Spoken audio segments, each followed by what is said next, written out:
Hey, everybody. It's the Brightside with Mikey and Rachel. I'm Rachel. And I am not Mikey. And this is the podcast where we talk about Lindy Hop, our opinions, and basically anything else we feel like it. And because Mikey is still in Australia, I have another special guest with me today, and it's Kelly Young. Hello. Hi, Kelly. Thanks for having me. Of course. Yeah. Since most people probably don't know who you are, why don't you tell us a little bit about yourself and like what you do in the dance community, or you decide. Okay. So I'm a relatively new Lindy Hopper. I started dancing. I started Lindy Hopping in 2012. Okay. So February will be 5 years. Aww. That's pretty awesome. And I started in Orange County, and I'm still in Orange County. So I'm in SoCal. And my involvement has kind of grown from just social dancing. I teach at Atomic on Fridays with Christo.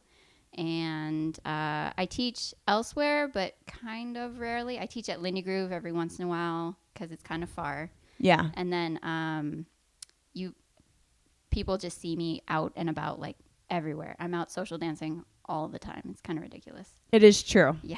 I see you always. All the time. All the time. I'm always out. And then competition-wise, if you have ever seen me, I'm usually with Andrew Jose.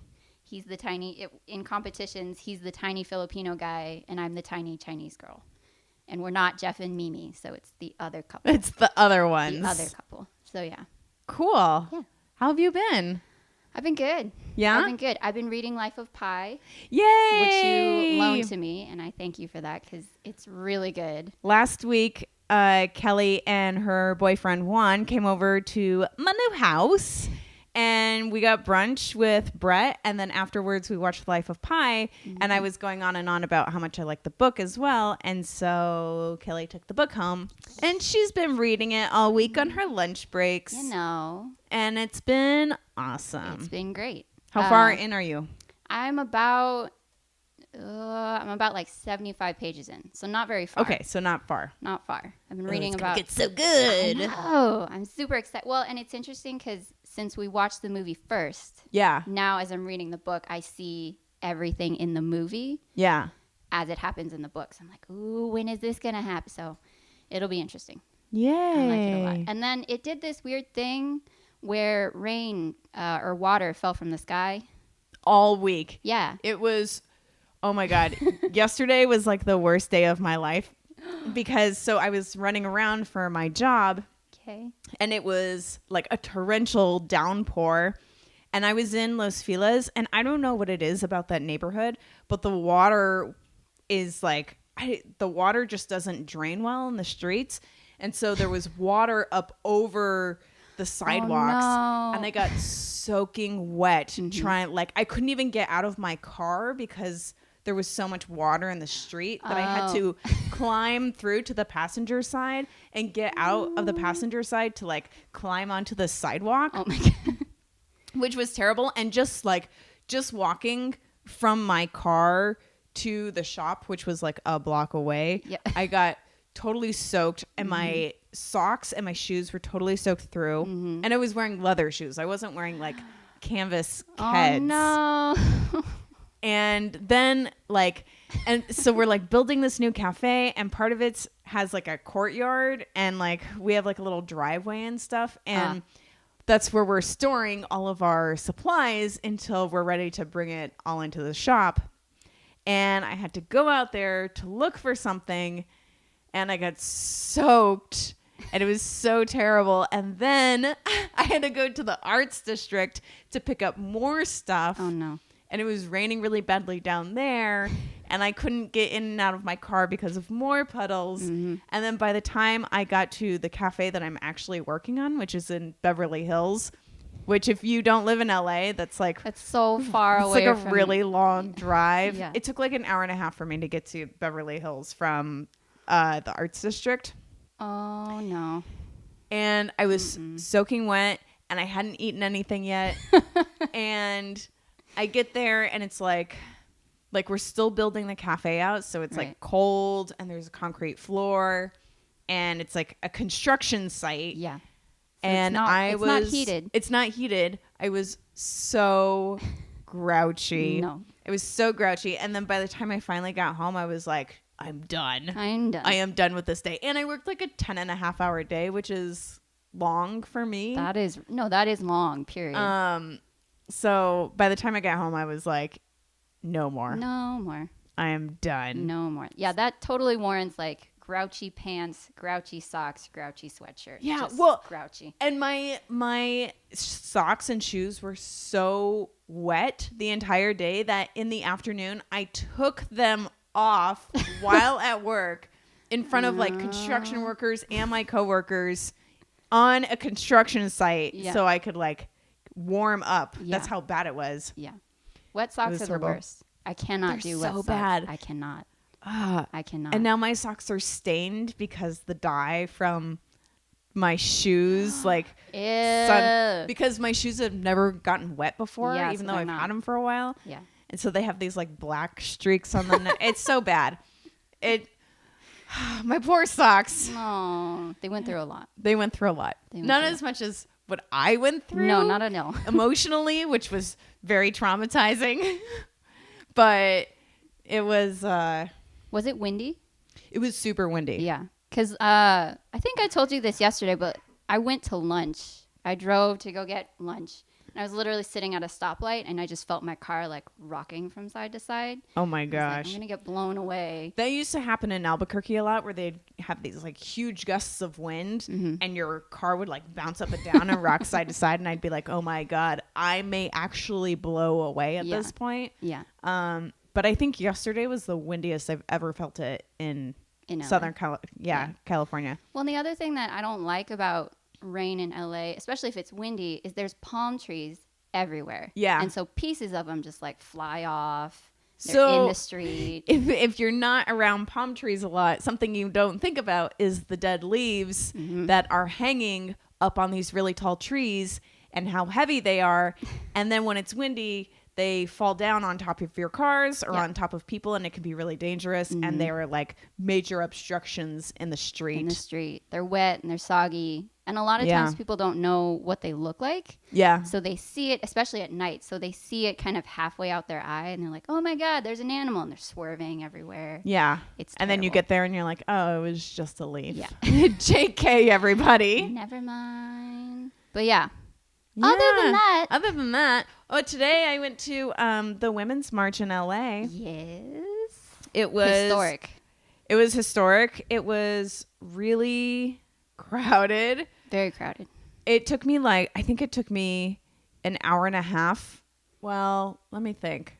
Yeah, it probably took like an hour and a half to 2 hours to get from my house downtown because the subway was so packed. Like, trains kept coming by and no one could get on them because they were packed to the gills. Yeah. Oh my God. And so what we did is we actually got on the train going in the opposite direction because there's only one stop before it turns back around. Okay. And so we got on, which we could barely fit on that train, and then rode it to the end of the line and then waited for it to turn around. And so we were like finally able to get on. Yeah. But the woman who I was standing next to was getting like claustrophobic, and she was getting really hot, and she was like sweating, and she kept like having to like Blot her face. Yeah. And I kept being like, it's okay. Don't worry. Only a few more stops. And she's like, it's so far away. And I was like, clearly you never ride the subway. But the march itself was like really peaceful. Yeah. It was all about love. Yep. There was no vandalism. Like people were being really caring and considerate of each other. Yeah. And it was insanity. Like we were probably out there for 2 hours, maybe 2.5 hours, and we walked one block, like one city block. Really? Yeah. Wow. It was insane. They said there were 750,000 people at the LA March. How crazy is that? That's crazy. I feel like that says something. Oh, yeah. You know, when that many people make that many hats, that many signs, that's a statement. I think that's a statement when that many people band together and are like, totally something to say, man. Totally. Yeah. I agree. That kind of brings us into our topic of today, which is creating a safe environment for the community. Yes. And we thought that this was a good topic to talk about because it's two Goyles on the show. Yes. Take that, Mikey. God. Still in Australia. Such a jerk. What a jerk. God. But also because of all the events that have happened in this past week, which have been so terrible to watch unfold. Yeah. So difficult. So difficult to look at.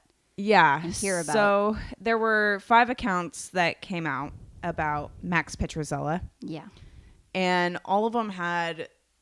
they're all eerily similar. So similar. Eerily similar. I think that's what's the most scary. Yeah. Yeah. And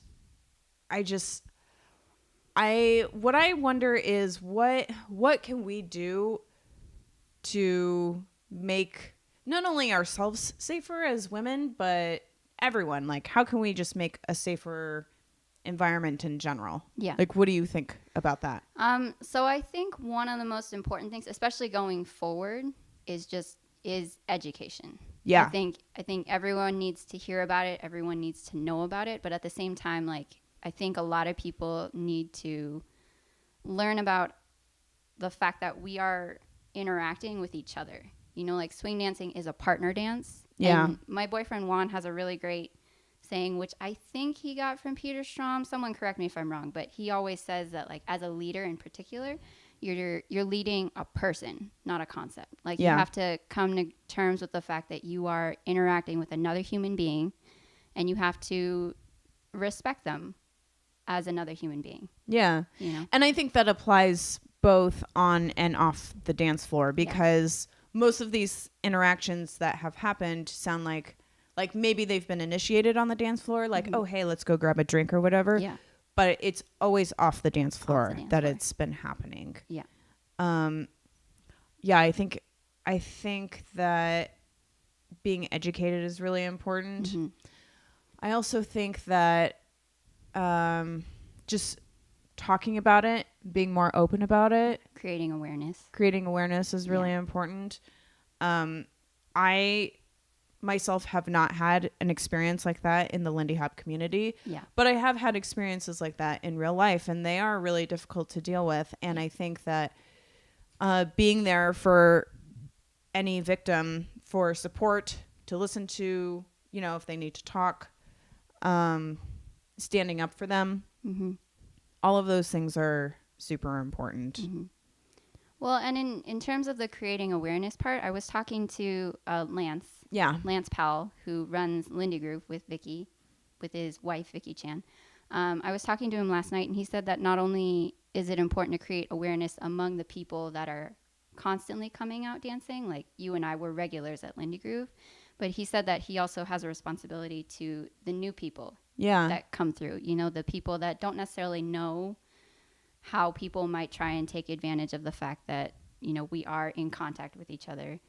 And he was talking about how it's important to get to know not only the regulars, but everyone who comes through, and letting everybody know that if something is weird, they need to know about it.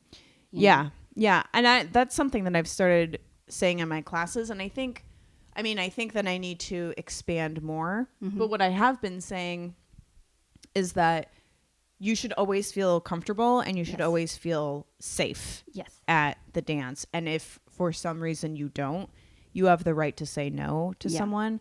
You have the right to end a dance, and you have the right to report them to the organizers or to someone who you feel comfortable talking to, who can then relay the message to the organizers or whoever. Yeah. Well, and then also on the education part, I feel like Lindy Hoppers are socially awkward. Totally. We're super all awkward. Socially awkward in some way. And so I can understand where people might come to class and we're like, okay, have fun, go dance. And they're like, I don't know how to ask someone to dance. Yeah. You know, so there's also the component of the teachers being like, this is how you ask someone to dance. You go up, you say, would you like to dance? Yeah. You know? And that's just so hard because you want them to come back and love dancing as much as we love dancing, right? But at the same time, there's so many things that we have to explain, and it's not just common knowledge. You know, it's common knowledge to us because we know it, like we've learned it and we've experienced it for however many years we've been doing it. Yeah. But at the same time, like someone who just walks in is like, I don't know what to do here. This is foreign soil. Yeah. You know, this is something I've really been thinking a lot about lately. And I think from a teacher's perspective, it's just best to be open about it. Yeah. It's like, I don't know. It's like talking to your kids about their body parts. Right. And just being open about it. Yeah. Instead of being like, we don't talk about that, or we don't talk about being naked, or whatever parents don't want to talk about with their kids. I don't know because I don't have kids, but that was a terrible example then. I mean, you have Charlie and Earl. They're kind of kids. They're kind of kids. The kittens. Yeah. Who are both very sleepy right now. Super sleepy. Charlie has her face in the chair. Does she really? Yeah. Oh no. Oh my God, I love her it. Face is smushed in the chair. No. But I think just being forward about it, you know, being like, these are events that have happened in our community lately. Yeah. Internationally, nationally, locally, wherever they happened. Mm-hmm. And we want to address them. Mm-hmm. We want you to know about it because our community is not exempt from any other community. Yeah. And we want you to know that if this does happen to you, which we all hope it totally doesn't. Not, yeah. But if it does, you are supported and you are able to report it to a safe place. Yeah. And that we, the people in power, will do everything that we can to remedy the situation or to remove that person from the community so that they can't hurt people anymore. Right. Exactly. Which is also difficult because you don't want to scare people away. You know what I mean? Oh, yeah. Our community is overwhelmingly so good. Like, I cannot tell you how many people I have met that are just, they're such good people. Then I'm like, how do you exist? Yeah. I mean, but at the same time, like, so you want them to meet the good people. Right? Totally. You don't want them to meet the bad people. So it's hard because it's like, these things have happened, but please stick around because we're super nice, I promise. Yeah. Yeah. And like the friends that I've made here, the friends that I've made in this community, like have truly changed my life. Mine too. So it would really bum me out if someone missed out on those experiences because of one bad person. Yeah. Because for every single bad person, I can guarantee there's 10 great people. Yeah. In our community. Well, and I think part of the problem that we have right now is that we all have, I mean, I shouldn't say we all. I have at least run under the assumption for many years that everyone in the community is safe to be around. Oh, I've done that. Everyone is a good person, and no matter where I am in a Lindy Hop scene, like I will be safe because all of these people are on the same page as me. Yes. And that is a really terrible assumption to make. Yeah, but I also feel like it's a human assumption to make because, like, for a lot of us, Lindy Hop is an escape. It is our hobby. It is our outlet. Yeah. And so we never want to assume bad things about the thing that you love. Yeah. So you don't. That's just not your first instinct. Your first instinct is, this is safe. This is mine. It's all going to be okay. Yeah. Yeah. I mean, I've definitely done that though. I did that for many years. Oh gosh. I mean, I have to say that on one hand, like taking that idea out of my head tarnished my love for Lindy Hop a little bit because it kind of brought me back into reality. Yeah. But at the same time, I think that I can see things with a better perspective now. Mm-hmm. And it's easier for me to be like, that person is suspicious, or this activity is suspicious, or what's going on here is not okay and I need to do something about it. Mm-hmm. As opposed to just being like, everything is beautiful and butterflies, rainbows, hooray! Right. Yeah. No, I agree. So something else that we wanted to talk about is how do we empower women in our community to feel safer, to feel bolder, to speak out? Yeah. Well, I think going off of what we were just talking about, I think it's important that we try and connect everybody. Like, you don't have to be friends with everybody, but Yeah. I think it's important for the people that stick around, the people that come back, to have a familiar face to go to. You know? And that's where I really admire Lance and Vicky, because with Lindy Groove especially, Vicky, I swear, can sniff out of towners. Like, she can smell them. I swear she can. When we moved here, I think it was the day after we had moved here, we went to Lindy Groove for our first time. We were there for not even 10 minutes before she came up, and she was like, "Hi, who are you? Are you new? My name is Vicky. Did you move here? Are you visiting?" And we were like, "We just moved here." And she was like, "Perfect. Let me introduce you to everyone." To everybody. And she took us around to everyone, was like, "This is this person. They're good at this and this. This is their likes and dislikes. Do you now need you a house? Dance with them." Yeah, exactly. Yeah, but I mean, like, I really admire Lance and Vicky, because they go around and they really try and get to know everybody. They're not gonna invite you over to their house for Thanksgiving. You're gonna know who they are. You're gonna know that they're the people in charge, and if you have something to say, whether it be a comment or feedback or somebody suspicious, they're the people that you're gonna go to. Yeah. You know? Yeah. Something else I think is maybe we need an attitude shift as far as recognizing the victims and believing the victims. Definitely. There was a lot going on this past week on Facebook of people, you know, coming right out and saying, like, I don't believe this person because I think that Max is a nice person. Yeah. I've only ever seen him be nice. Yeah. Or you have no proof, or have you gone to the police, or you didn't do a rape kit, or that was 2 years ago. Like, this is garbage. Such cringy things to say. Yeah. Such cringy things. And I think being open to what people are saying is really important. Yeah. Like, why would all of these people come forward and reveal these terrible stories that could potentially ruin their reputation, their careers, make them lose friends, oust them out of the dance community, something that they love so much? You know, all for pretend. Yeah. I don't think anyone's going to do that.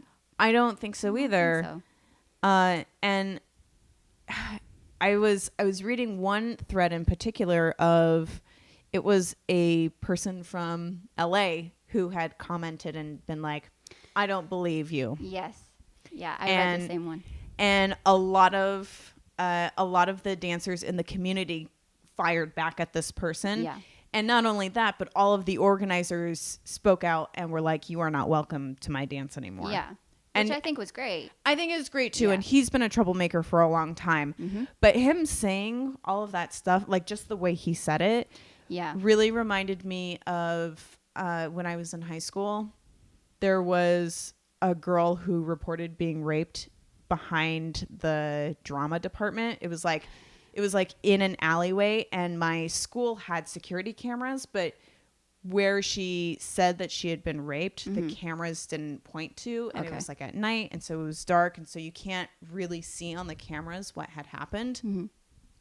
And most people didn't believe her because there was no evidence. Yeah. And even I remember at the time being like, "Oh, this girl is probably just like making it up." Yeah. Or she's just exaggerating, or she's just looking for attention, because how could she get raped at school? Yeah. And looking back now, like, I just think of how terrible of an experience that must have been for her to have been raped, to have reported it to the school, for the school to announce it to everybody, 2,000 people, you know, plus, and for most people to not believe her because there's no physical evidence. Right. And not only that, but nothing happened. You know, like no one got arrested. no one was reported. Right. That person just got off scot-free. And then she had to roam the halls with this person for the rest of her days in high school. It's just so hard, you know, and I feel like Ruth addressed it in her post. She was like, this is going to be really hard for you, but mostly for me. Yeah. Like, this is going to be really hard for me, and I understand what will happen. Yeah. Even though it shouldn't, I understand that people will not believe me. I understand that people will not want to be friends with me. People will not want to interact with me as a result of this, but I have to say this. And I think that's a mature place for her to be. Yeah. Which is maybe why she decided to say it now. Yeah. She might not have been there before. Yeah, for sure. And I know for myself, like, I am not someone to make political statements on Facebook usually. Yeah. I'm not usually one to make even bold statements on Facebook. I don't even post opinions about things. Yeah. Unless it's about cats. Unless it's about cats. Yeah. But that's like not a very controversial subject to most people. And I feel like this whole situation and everything with the election has really emboldened me to speak out more. Yeah. And that has been something that I've always had a hard time with, is speaking out. Yeah. And telling people what I actually think and standing up for people when they are being wronged. Yeah. Well, and I think that's because, I mean, I don't really make bold statements on Facebook either unless it's about food or cute animals. Right. You know, right. Like, those are the statements that I make. But at the same time, I feel like that's because we both recognize how powerful social media is. Yeah. It reaches everybody. Everyone. You know, and especially as Lindy Hoppers, we're so connected as a community through social media. Facebook, I think, being one of the biggest connections. Like, yeah. I'm friends with Nala Kim. He lives in Korea. Yeah. You know, so I post something now, he'll see it in Korea. Totally. So I feel like it is really important to acknowledge how fast news travels on social media and like how powerful that is to have that way of communication and a way of getting this message across. Yeah. You know, because I think by the time I had seen Ruth's original post, it had been shared by at least 20 people. Yeah. At least 20 of my Facebook friends. Yeah. And like how many people had commented on it, how many people had reacted to it. It was insane. Like, and I will say that with Ruth's post, she received so much so much support. Yeah. I think she received way more support than other victims in the past. Like, more people are speaking out, more people are wanting to say something and to share it and to acknowledge it. And it's I mean, like, I get it. It's a terrible topic. Nobody wants to talk about it or acknowledge it, but this is a situation we're in. Yeah, it happened. And it happened, and we have to talk about it. Yeah. I myself am terrible at talking about this kind of stuff. Yeah, it's hard. Yeah. It's a really hard thing to do because I'm lucky enough to not have gone through an experience like that. And like I said before, I can't even imagine what it's like to go through that and then have to live with it and not be able to like scream out on a daily basis, like something happened and it was horrible. Yeah. You know, so yeah, it's just a really hard thing to read about, and which I appreciate because everyone who reposted all the accounts that have come out so far, everyone has been like, there is a trigger warning here. Yeah. Just be aware that the subject matter in the post that's following is not graphic. Yeah. It's graphic. It's not light at all. Like, if you don't want to read it, that's your right. You know, but I'm letting you know that there's some deep stuff in there. Heavy stuff. Yeah. Yeah. So yeah. Should we move on to the question of the day? Question. All right. Question. A little pick me up after after that very serious topic. All that. This week our question comes from Tara Silwinski. I'm so sorry, Tara, if I didn't say your name right. it's a complicated name. Rachel, I feel like you should be the MC at ILHC one of these years. Mostly because I just want to hear you say everybody's last name. Really? I just want to hear you say everyone's last name. Don't be like Peter or John. Just where they're like, I don't even know. Yeah, where they ask you how to say their name. Oh my, okay. Just be like, okay, so know that you're in this heat. I'm just going to go for it. I'm just going to do it. Just going to try. I'm just going to try it. I'm just going to try. You know what? I would love to MC an event someday. I think it would be really fun. I think it would be so good. I think I would be pretty good at it. Dahlenburg. Dahlenburg, being the MC. I mean, obviously, like, you know, someone has to be like, okay, we're going to take a chance on old Rachel over here, right? Goofball McGee. And I'll be like, gosh, you guys, thanks for giving me a chance. And then I'll probably get out there and be like, wait, what was I supposed to say? Give me my line again, please. Line, please. Line. So anyway, I think that would be great, though. Somebody out there. Yeah. Their 2-person event. It's a private lesson. We'll just have Rachel MC it. Just hand her a mic. Just be like, here. On the side. So the question from Tara is, hey guys, my question is, have you tried other dance styles, salsa, ballroom, breakdance, etc., and how has that influenced your Lindy Hop? So full disclaimer, Rachel picked this question and she was like, I think this would be a great question for you to answer because she already knows my background, but I like it. But nobody else knows your background. Thank you for thinking of me. So my background is I studied ballet for like 12 years. And I was going to be a professional ballet dancer, or I was at least going to try. Yeah. And then I figured out that my feet were not cut out for that.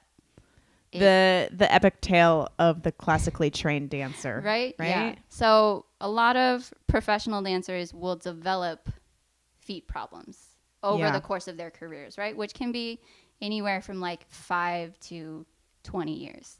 And of course, I developed those kinds of issues. I developed bunions by the age of like 14. Really? Yeah. Oh my God. To the point where like I couldn't even really dance. By the time I finished my training, my teachers would be like, "Can you put your pointe shoes on?" I'd be like, "No, I really can't." Oh my God. Hurts so much. Yeah. Okay, I just have to take like a little sidestep here. Let's talk about bunions because I have one and it is so painful. Is it really? It's really painful. Yeah. And like, you guys, I wear extra wide keds. I buy extra wide keds. Right. And the biggest reason why you don't see me in heels most of the time is because my foot is barking. It's so She is in so much pain. So mad at you. And like, to be fair, I spent 12 years doing martial arts where I was barefoot most of the time. And when you are barefoot all the time, your feet widen. Yeah.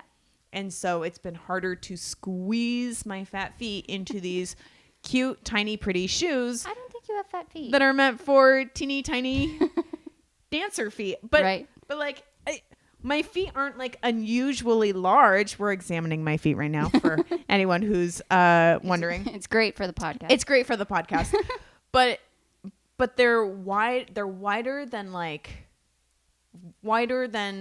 shoes are. Do you know what I mean? Yeah. And so like I can stuff my feet in a pair of shoes and my foot will be numb in minutes. Yeah. In like 3 to 4 minutes. And then I'm like, what am I doing? Like even like my remix shoes, I wore them through most of Lindy Focus this year because I was like, I don't have a good pair of shoes to wear that are flat and slick. And so I have to wear my heels. Yeah. And my foot was numb the entire week. Oh no. And it was like, I can't dance as well when my foot is numb. Yeah, no. Well, when you can't feel your feet. I don't feel as good when my foot is numb. Do you know what I mean? Right? Yeah. Which foot is the bunion on? It's on my right foot. Oh. Which incidentally is also my larger foot. You know how like one foot is always larger than the other? For sure. My right foot is the larger foot.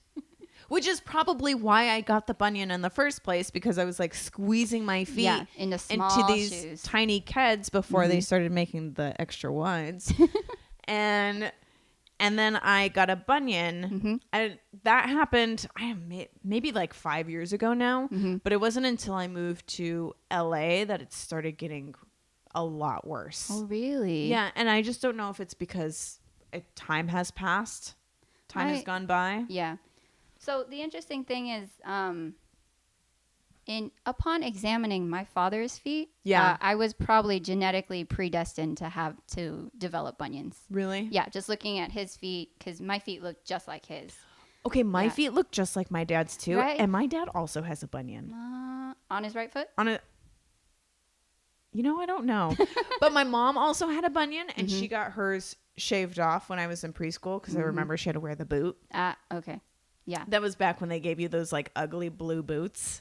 Oh no, they're still ugly. They're still ugly and blue. Ugly. Yeah. Maybe not blue. I think they might be blue or black. Ooh. Color choices. But yeah, so funny thing is I developed my bunions by 12. Okay, so, and by that I mean at 12 during my physical, my doctor was like, you should go get your feet checked out, because this is not supposed to be happening right now. Because you're 12. Oh. So we went to a podiatrist, and the podiatrist was like, do they hurt? And I was like, no. She was like, then I don't know. And she basically said, don't do anything until they start hurting, which didn't happen until I was like 23. Oh, wow. Yeah. When I was 23, actually, it might have been 24. One of those years. Guys, I'm 26. And I don't even know anymore. Baby. I know. Still a widow baby. Right? But I mean, so my left foot in particular was bugging me on a daily basis, to the point where I was starting to be like, I don't even really want to go dancing. Yeah. The agony is not worth it. I don't want to come home, take my shoes off, and immediately have to be like, I just want to saw my foot off. Yeah. Yeah. And it was bad. And I don't really wear heels for that reason as well. Yeah. In fact, I bought the Gabrielle's, the remix heels. Gabrielle, it's like their shortest heel apart from a wedge. Those are those yellow ones, right? Yeah. And you see them a lot, and I think it's because the heels are so short, and people are like, yes, I can finally dance in something that's not 3 inches high. Yeah. And I bought those, and even though I have now had surgeries on both feet to fix my bunions, it's still not great. I just don't feel comfortable in them, and I'm afraid that I will never really be able to wear heels like that, which is sad, but also whatever. But also you only get one body, right? Yeah, exactly. And now that I've had my surgeries, my feet feel so much better that I'm like, well, forget high-heeled shoes. At least I'm not in pain every day. Oh yeah. I don't know if someone out there can tell me how they dance in heels constantly and their feet aren't killing them. I want to know your secrets. Like, what magic are you taking?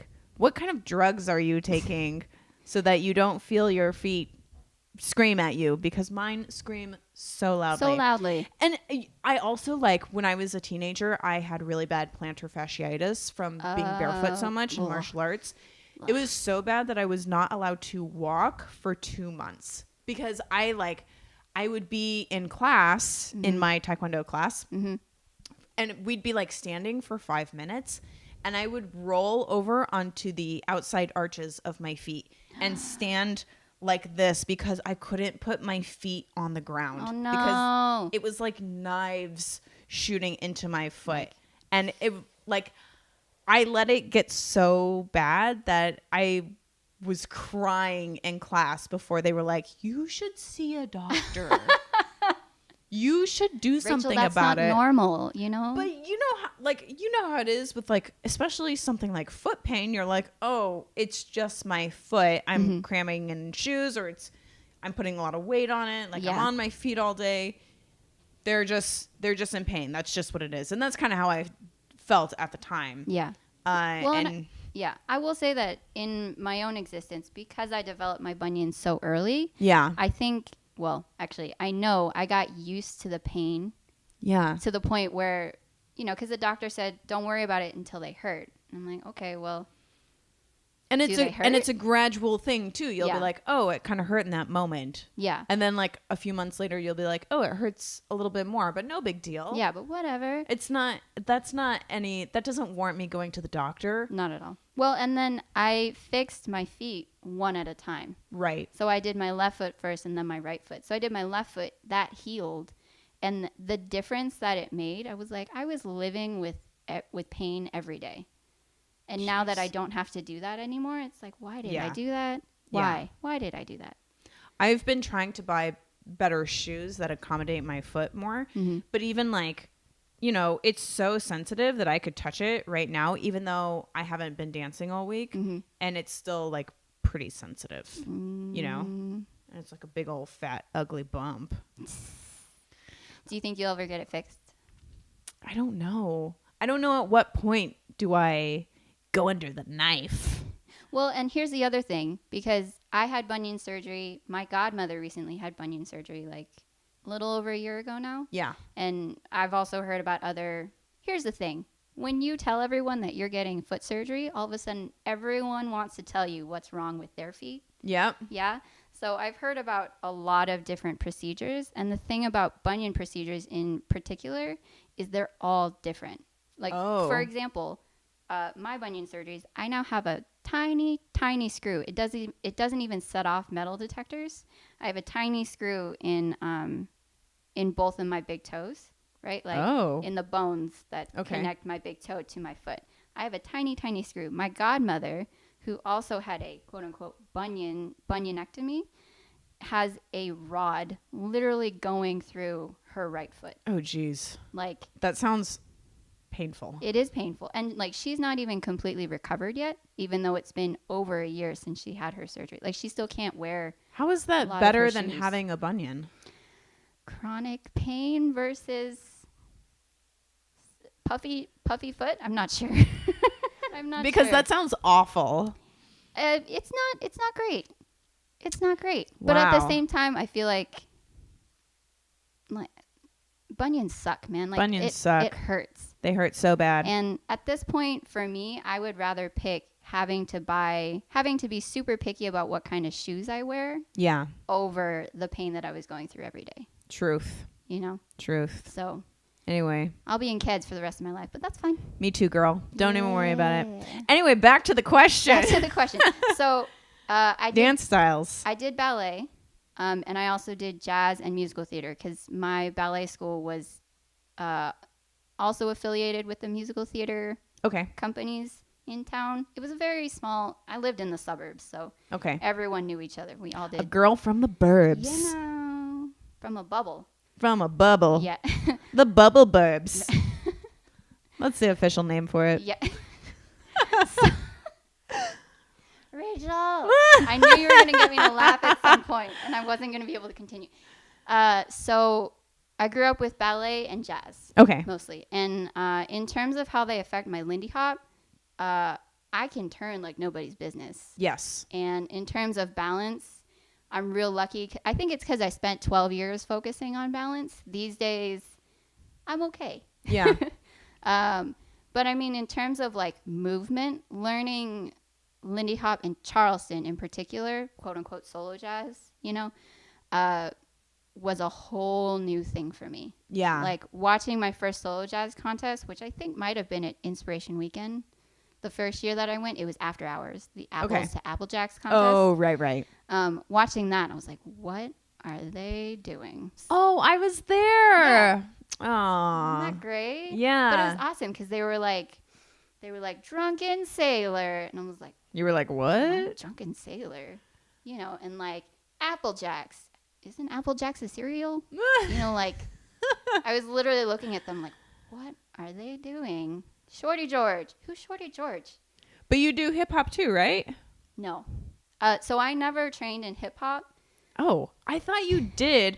No. You guys, no, after every dance on Friday night, Kelly's like popping it all over the place. Like she's been doing hip hop for a million years. Nah. I always thought you were like actually trained in hip hop. No. Yeah. You're just naturally good at moving. I think, yeah. Like the hip hoppers. Yeah, I think that's what they call them, right? I think that's it. So I went to UCI, and at UCI they have Kaba Modern, Okay. and a bunch of other just like hip hop dance groups that are heavily involved with things like America's Best Dance Crew and other things like that. So I got exposed. So coming from 12 years of ballet training in a college where all of a sudden I'm surrounded by all these hip hop dancers, I think the juxtaposition of the two was so intriguing to me that I ended up watching a ton of hip hop. And I think in dancing alone by myself in my dorm room where nobody else can see me, I think I just ended up kind of picking up that movement. training. Yeah. That's cool. Yeah. So now when I hear music like Bruno Mars or something like that, I'm just like, yeah, let's do it. And I just end up looking like a hip hop dancer. That's so cool. Or I end up looking like a weirdo. Yeah. Or both. I don't have a classically trained background. My first dance was Lindy Hop, which is awesome. Mm-hmm. I have also dabbled in tap, modern, African, and belly dancing. African and belly dancing are like the two that I did the most. Yeah. Oh, and I took a semester of hip hop in college. Okay. And I took one ballet class and was very embarrassed and like walked out, was like, never again. Like, no. I would say for me, those dances, especially African dance, really helped me understand Charleston a lot better and where the movements are derived from, because in my African classes, we would actually do a lot of these Charleston like moves. They were like super similar. Yeah. And I think it was like my first class that I went to. They would like point at a student and be like, you have to jam in the circle now by yourself. And I was like, I don't know what I'm going to do, so I'm going to do some solo Charleston. And I did, and they were like, yeah, that's awesome, blah, blah, blah. Yeah. And I was like, whew, well, that saved me. I'm so jealous that you took an African class. Really? I would love to take an African dance class these days. It is such a good workout. My whole back and neck would be so sore the next day. Oh, really? Yeah. Is it because you spend a lot of time piked over, or? Yeah, well, I think there's a lot of like huge arm movements where it's like like arm movements that involve like a lot of muscles in your back, and there's a lot of like putting your head down and then bringing it back up and like moving all of your body at once. Yeah. Or moving quickly. And so like the going back and forth is taxing. Yeah. Yeah. So you said that you did solo jazz in the jam circle in your African class. So had you started Lindy Hop by the time you took that class? Yeah, I had been doing Lindy Hop for 7 or 8 years. I mean, I owned rhythm at that point. So I was like, pretty proficient in my Lindy Hop at that point. But it was like my first African class, and I was feeling nervous, and I had like barely understood, like I didn't understand how the phrasing of the music happened. I didn't understand the phrasing of the combinations that we were doing. And then the teacher was like, you go in the middle. And he was like a special guest from Africa. Oh. And so I was like, oh, crap. Just my luck. No. But they were very supportive of me. I think that any sort of physical activity that involves like body movement, dexterity, balance, all of those things are really going to help your Lindy Hop. Yeah. I would say, I think the thing that I've noticed that has helped my Lindy Hop the most is yoga, because it's really helped me with my balance, because I did not have good balance when I started dancing. And it's also, it's made me more flexible, and it's just, in yoga, they talk about so many muscles that I didn't know existed. And now I feel like I can utilize those muscles when I'm dancing. Yeah. Which is super helpful. Yeah, definitely. Well, and it's interesting because I know that you have your Taekwondo background. Yeah. And it's funny because when people talk about having outside experience beyond dancing and having that contribute to your dancing, one of the people that I think about first is Jack Chen. And everyone knows Jack Chen. First off, he was on the Fly Rights. He's the Asian guy making tons of great He's faces. the Asian guy, the only one. The only one. It's full of Asian guys. And also, he's 1 year he got recognized at ILHC as the guy in the white jacket. Really? When Yehudi was doing the live broadcast, Oh. it was the year he won the Open Strictly with Andrea Gordon. He wore this amazing white jacket, and everyone was like, "Oh my God, it's the guy with the white jacket!" So that's what we called him. That's so funny. For like 2 years, and anytime he'd wear the jacket. He also did Taekwondo, and he was like really serious. He was training to go to the Olympics, and he was winning like a lot of world-class competitions. And that was going to be like his livelihood. He was like on his way to doing it. Yeah. I don't remember what happened that he stopped. Either. I think he might have gotten injured. Sorry, Jack. I don't remember. Sorry, Jack. He's not even listening. Don't worry. But yeah, so Jack is one of the people that I think about when people talk about other hobbies contributing to your dancing. Because if you watch him, and especially now that he's choreographing for his team, Special Delivery Stomp, it's very apparent. Oh, hi, Charlie. She's waking up. She's awake. But you see in Jack's dancing in particular, you see it a lot. He does a lot of really awesome jumps. He gets super low in swing outs, which Andrew stole from him. Sorry, Andrew. Sorry, stealing opening secrets. Right? But it's okay because he's badass. Yeah. So my martial arts experience, I think, was not super helpful for me. I mean, it was good in terms of like body coordination in general. Okay. But I was like such a ninja on the dance floor for so many years. I'd be like, hi-ya, swiveling. Now I swivel. That it was like, it was a little too intense. So I had to really like reel myself back. Part of me wishes that you became like the ninja follow. Oh my God. Oh my God. The ninja follow. Please. That would have been really funny. That would have been great. I don't know if I still have them, but I have like a couple videos that are not on YouTube. Sorry, you guys. Oh, man. Of like way, way back in my early days of dancing that like reveal some of my ninja-ness. My ninja-ness. My ninja-ness. Yeah. Charlie has woken up and walked over to say hi to Kelly. I think she wants my water. She's sniffing it. She in the middle of the night, if I have a glass of water, especially in the summer, she'll come over and she'll dip her paw in the water and splash it all over my face and then lick it. I don't mind if she takes a sip out of my cup because like her mouth isn't any dirtier than mine. Right. But it's when she puts her poopy paw in my water glass and I'm like, girlfriend, I have filtered water for a reason. Right. I don't want your poopy paw in here. No, thank you. And she's like, I just came from the litter box. And I'm like, girlfriend, I can tell. Ew. You stank. Ew, Charlie. That's not cool, Charlie. Oh, she's ignoring me now. She's like, I've had enough of this. But Tara, I think if you are looking for a dance to pick up to supplement your Lindy Hop, which maybe you are, maybe you aren't. I don't know if that's why you asked the question. But if you are, I would say like go do anything and everything. Yeah. And like everything is going to help you in one way or another. Knowledge is power. Huzzah.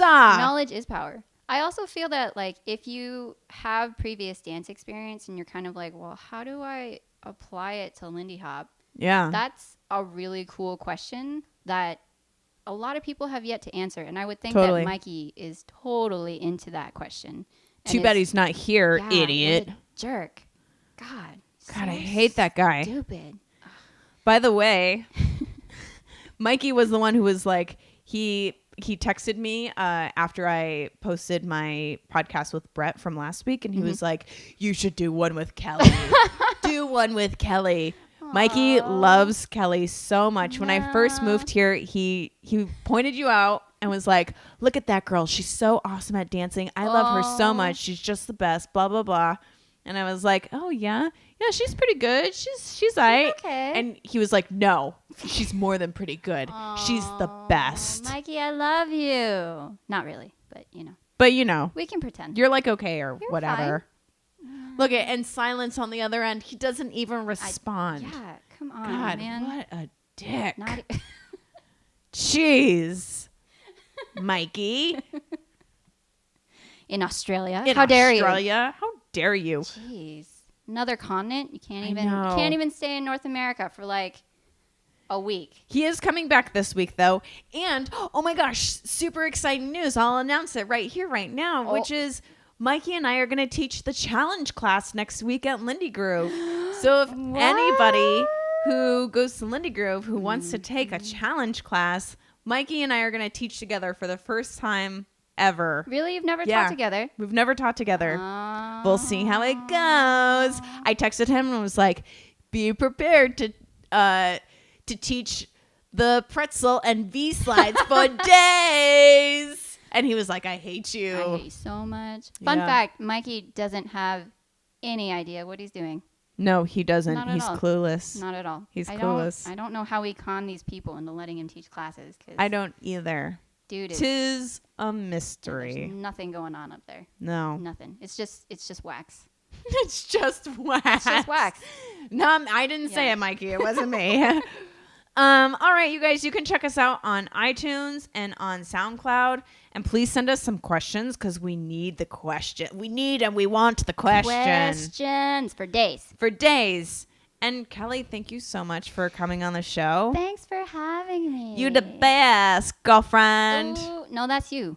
Oh. That's you. Oh, beer. Dahlenburg. Oh, Dahlenburg is the best. The best Can't beer. be. It can't be the best beer. Yeah. Sure you can. Oh, I think you can. so cute. I think you are. Oh, stop it. Stop it. Okay, you guys, we're going to go dance now. Oh, yeah. We're going out to a dance. We're going to go eat and then we're going to go And dance. then we're going to go dance. So this is us to you. Bye. Bye.